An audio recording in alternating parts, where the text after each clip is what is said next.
Oh, hey guys. Hope everyone's, have good plans for Christmas, and hopefully it's a good Christmas. I'll be out here on the road. Yeah, this is by far the best monster, the Mango Loco one.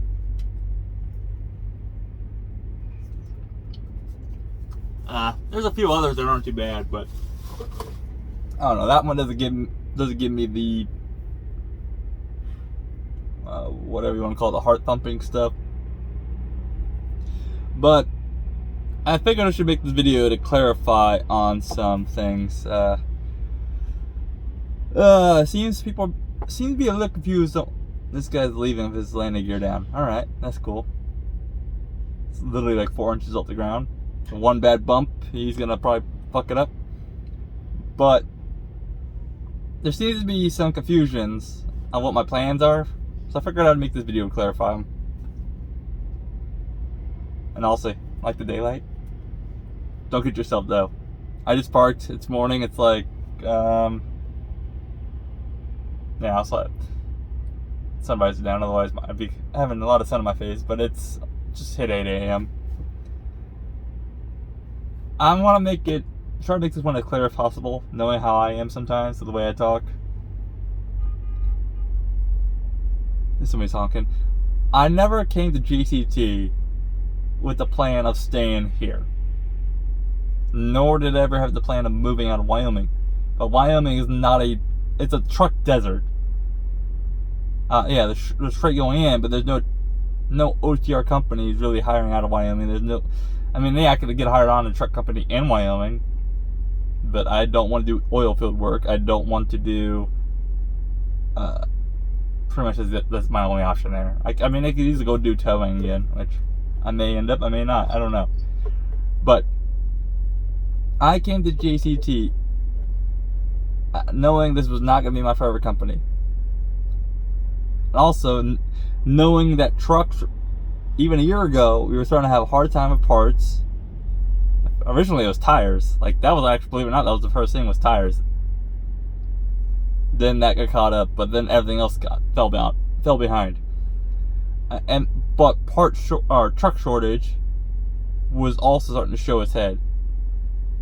You had normally $60,000 trucks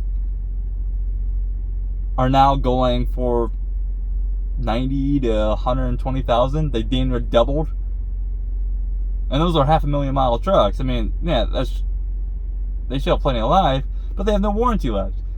I'm not gonna go buy a used truck, especially for that price. I might have a 60,000, most likely 50, but I'm not gonna go buy it now, especially. And I don't trust I don't trust used trucks, period. Okay, I don't really trust. If you think used pickups are bad, knowing how they get abused, semis are by far worse, because you have to rely on good owners taking care of them, and that's based on what I'm seeing out here too. That's pretty rare too. And I don't want to stick. I can go get one. I don't want to stick. I've done that plenty. I don't care. My shoulder won't like it, because I did break my collarbone when I was 15. It naturally healed. All they did was tighten down. But the problem with that is, it's very susceptible to the vibrations, pressure, and it does get worn out a lot faster than the rest of my body. So I just don't. Part of the reason why, I like towing, but there are some days I love to struggle, because towing is very physical, and believe it or not, it's a lot more even heavy lifting than you think it is. Like, for example, a 1-ton pickup, just front door. They're my full arm lengths, well, wrist to wrist, and they're enough that I can actually grab it with my arms fully stretched out. But yeah, it's like wrist to wrist, pretty much. But they weigh over 100 pounds. That doesn't sound like much, but that's damn near my weight. So it was very physical. I could easily do it, but I was also a lot in better shape then. So I came to JCT. It was just the intention of getting a truck, a brand new truck, and getting it low enough where I could finance it. That may or may not still happen. I've looked at a couple other options. Right now I can get the truck financed for 25% down. So I'm not looking to throw $50,000 on a truck, especially down. That's fucking stupid. Especially if I'm still gonna have fucking contract like being financed. Honestly, down payment on financing is fucking stupid. First off, like especially 50,000 of it. So here in a year to year and a half, I may go, depending on how this truck stays, you know, how reliable it stays, what's happening in GCT. You know, I can finance a truck and not stay with GCT. That's just a different option. But this truck stays reliable. How many miles I put on it already? Because I mean, if this is already, I'm gonna break 145,000 miles in this first year, and if I'm pushing damn near 300,000 in 2 years old, I don't know. I may just look at just getting a new truck. Period. I'm okay with new truck payment. It's my first truck, especially. New truck payment, sure, it's a little bit higher, but I have that warranty. I'm not too worried about it. If not, because even in a year we're still gonna have truck shortage. Right now the wait is about 6 months. So here in a year I will have about 12 to 15,000 I can throw down a truck. So I can just go over to SFI and just get a truck. It's like a 3-year term for brand new. It's got a 6-month wait list, so I'd be stuck in that truck for another year and a half, or another 6 months. So a year and a half total though, in the whole process. But SFI is just same setup, self finance, but I could take the truck anywhere and whatever. Not my first choice, but considering how the market's going too, that probably might be the best option at the time. I don't know. Either way, I'll have some money down. I can throw on something. I'm not looking to throw more than 18,000 on any truck. I don't care what it is. Not. Because all that does is hurt my egg that would take pretty much all my cash reserve, and I really don't want that. So now I was looking at other companies. Yeah. Part of that is also stay on top of what it's. I like to be in the know of what I'm heavily involved in. I want to know what the other company's doing, how they're hiring, what exactly are they increasing percentages, are they decreasing percentages, are company drivers being paid more, you know, that shit. Also, I'm trying to find a company that I can run percentage. I don't know. If you guys know one, let me know. Let me know. I will give you guys what I'm looking for. If you know one, let me know. So ready for number 1. Number 2 is percentage. Number 3, yes, doing the fingers. Washington. You know, if you want to like take the map, it's like a little half circle, but it's Washington, so Pacific Northwest, down to I-70 to Wisconsin, with every now and then going into California produce season. And who knows? I may be wanting to go Pacific Northwest, then Arizona, New Mexico, up to Wisconsin, like that big shape. But preferably, I prefer to stay above I-70. I don't mind snow, so whatever. I'm gonna put auto chains on my new truck anyways, or whatever truck I get, it's gonna have auto chains on it. I don't care about snow, nor do I care for chaining. I'm not gonna chain myself physically, so my auto chains break because they're all flip the switch and hydraulic. No, guess I'm parking. I mean, I do know they make winter tires or snow tires for commercial trucks. I will probably invest in a pair of those because if I'm running up there non-stop, it'll probably be worth it.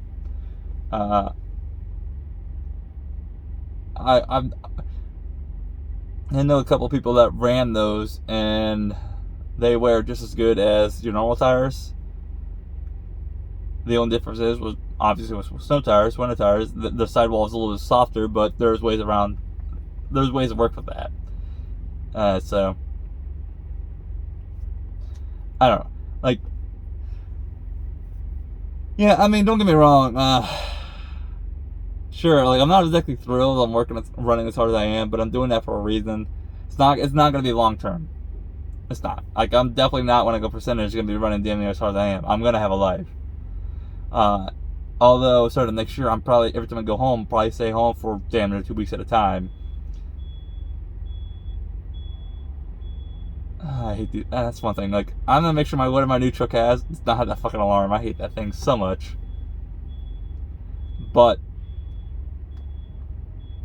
that thing made me lose my train of thought. Either way, it's temporary pain for long-term gain. That's how I've been looking at it. Yes, I may not be thrilled about a lot of stuff right now. And that whole October thing, I learned from it. I adapted. I don't know why. Okay. Some of the policy is bad, but I also thought I was being smart by saying, hey, even with all those warranties, this truck has 700,000 mile warranty under it for damn near everything.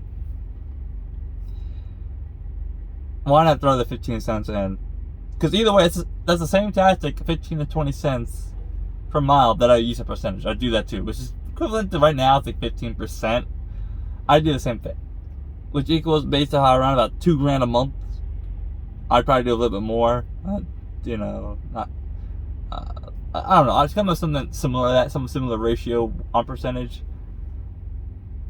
Even if it's like 25% a load, 20% a load, whatever.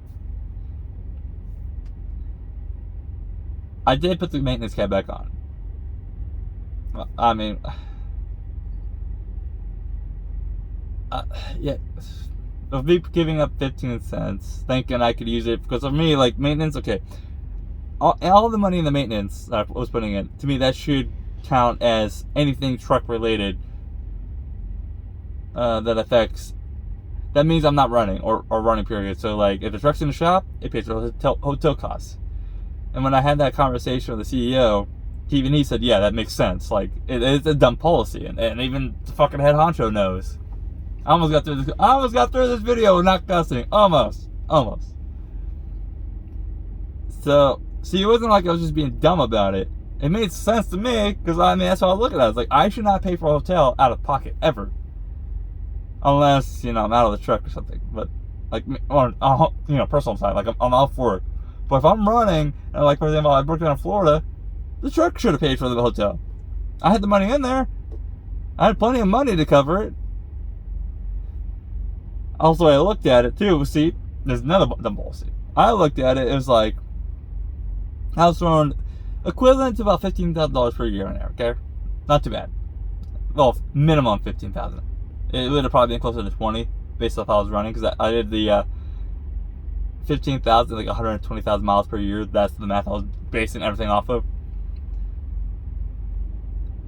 To me, too, it was like, I was going to use that also as an emergency fund, because it makes sense. So it was like, if I broke down, I didn't run anything period for a whole week, pay myself, like, I don't know, like $600 out of it. That was where my mindset was. So yes, like, well, JCT has some shady policies when it comes to that. They pissed me off with okay. I understand it from their point of view, but also, you don't tell your driver who's saying, why am I putting all this extra money in there if I can't use it for obvious, very good reasons? And then you turn around and tell the guy, we're not your bank. No shit. I'm putting that's my money I put in the truck to use when it's needed. I am my own bank. I don't need you guys. If I could have done this all by myself right now, I would. I mean, I'm a fucking adult. I paid my bills plenty for, 10 years at this point. I mean, obviously, I'm being very responsible by putting more than what you guys require in there. So I put the cap back on. That's $5,000, which is a fucking joke anyways. But that's perspective. All 4 batteries. You go up, back in June, I remember I replaced all 4 batteries because one went bad. $800. There is damn near, well, a little too hard to do math, but $5 grand in there, and that's just $1,000 if I want to round up. It's like, it was like $876 or some shit like that after the taxes included. I only have like $4,000 left. Yeah, that's how I was looking at it. Okay, my super singles, $1,000 a pop. If I blow a steer, both get replaced. That's probably gonna be about because I believe in Michelin and big names. I don't go cheap. Tires, I never go cheap with tires, even on my car. Same roll supply. So I probably stick with these Michelins because they've actually been taking pretty good abuse, wearing pretty well. Overall, treat me pretty good too. If one steer goes, you replace both. Doesn't matter. You do not. The steers go in pairs. I would probably apply the same axle back there to the same axle. If you lose one drive, you do it on the same axle. You want to try to keep them as even as possible. But the steers, that's probably $1,100, $1,200. Could be $900 to $1,200. I don't know exactly. It's somewhere in that range. I know that regular tires are all over the place. And now my $1,000 tires want to be so expensive back there, but it's because I got the super singles. I could have duals back there, which I'm probably going to do is duals next time. I didn't have a choice, but whatever. So yes, my plans have changed a little bit. My mindset has. I don't think I came into this with a bad mindset. Like, even giving up that minimum $15,000 a year, I was still pretty much taking home about $60,000. So it wasn't like that was more than I was making at night. So I don't really care. My bills are paid. Yeah, could I make more money doing elsewhere? Yes. Could I have done this lease purchase thing somewhere else and made more money? Yes. I had Megas turning me down though. Like Prime, I wanted to go there first choice.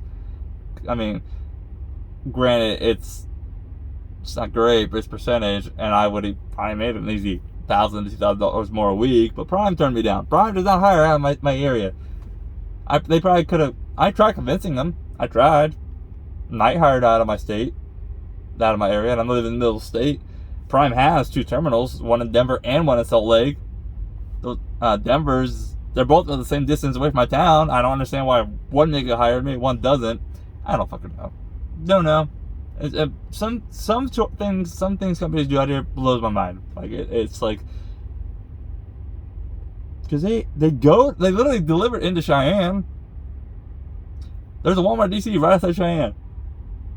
There's all kinds of DCs in around Denver, so it's like I would have no problem. I even told this, no problem deadheading home. That's what I do now. I get as close as possible and just fucking drive home, and I get paid coming out. And on percentage, that'd be all my costs. Like the extra deadhead, because I don't get adding on those extra miles to come out of home affects me. They don't pay for it. It really comes out of my pocket at that point. More out of my pocket.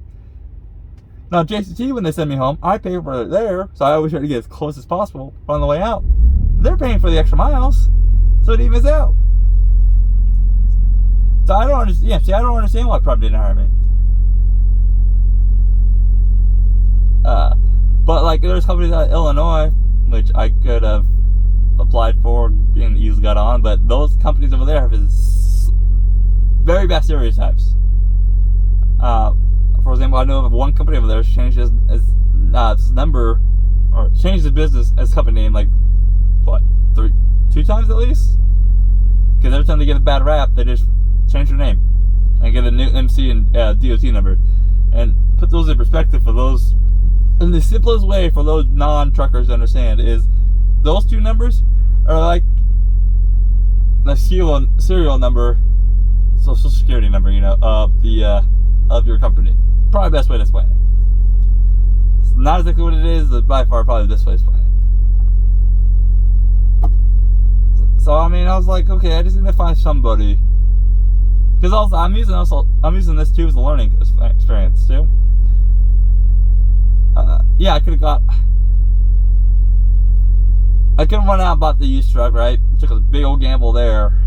I'm not very risk averse, which, whatever. Took a big gamble, bought a $60,000 to $80,000 truck. Well, closer to $100,000, knowing how they are now.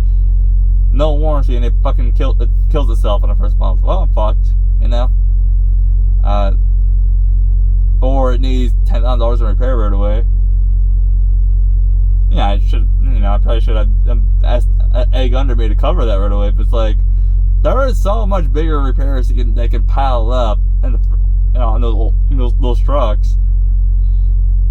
that's like, why do that? Take that risk as your first truck when there's, yeah, you're gonna pay a higher truck payments for a bit, but you know you're gonna have the warranty. You're gonna have that peace of mind. I don't know. It's like each your own, I guess. I'm not gonna ever shit on somebody else for them going out and buying a used truck instead of buying a brand new truck, because that's their plan. That's their strategy. That's not me. I like warranties. It's already saved me plenty in this truck. All of October, I literally paid, besides well, I only paid for PM work, but for the tows, I didn't pay for single tow. I didn't pay for any. I have a brand new coolant tank in this truck, brand new sensor. Didn't pay for any of that. I didn't pay for what else? The seat to be re-glued down. I didn't pay for the air sensor in the back, which that was the easy 20-minute fix. It was so simple. It was a faulty sensor. I didn't pay for that stuff. I mean, some of that shit adds up. Like that coolant tank was like $280. The sensor was like $30, and then plus all the gallons of coolant that they couldn't recycle. So that ended up being something like $400 that I didn't pay for, plus all the tows. It's like, so there is teeth around. It's like, would I rather pay a higher truck payment, which I could still have the option to pay off faster? I could still put more money at it. Yeah, I mean, honestly, I would.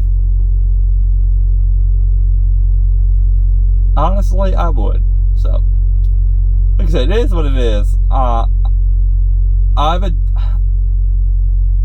will be going home probably here late February, early March, one of the two. And either way, I'll damn near. I have over a month of income at that point, where even if I miss a week or two, I'm fine. And even if I come out right away and I'm down for, I had another shitty luck in October, right? Where I was down for a week, and then I had one good week of running, and then I was down for another week. It was the timing more than anything else. That's what fucked me. But even if that happens again, coming out of home time, alright, not stressing. I can literally pay for anything. What I'm probably gonna do is the money I'm saving too, once pretty much here in a couple weeks, once this maintenance cap's out all the way, it's really close. I would just pay myself I don't know, $700-800 salary for each week I'm home. Just a minimum, whatever. It doesn't need to be a lot, but I hope that helps clarify things. Either way, I do appreciate the comments. Either way, I just figured I need to make this video because it seems like some people were confused, especially as my plans change. And I do kind of throw out little things I've been behind the scenes that people seem to latch on, as in oh, why are you doing this? Oh, he's not happy, or etc. It's nah, it takes a lot for me to generally get beaten down anyways. I'm pretty much an upbeat guy. Even in that October thing, it still showed I was still pretty, yeah, you could tell it affected me, but I was still like this, pretty upbeat. So hey, I hope you guys have a good Christmas, and remember, the motto of the night, guys, get back right next to me. Any traffic is too much traffic. You guys stay safe out there. Catch you next time. Bye!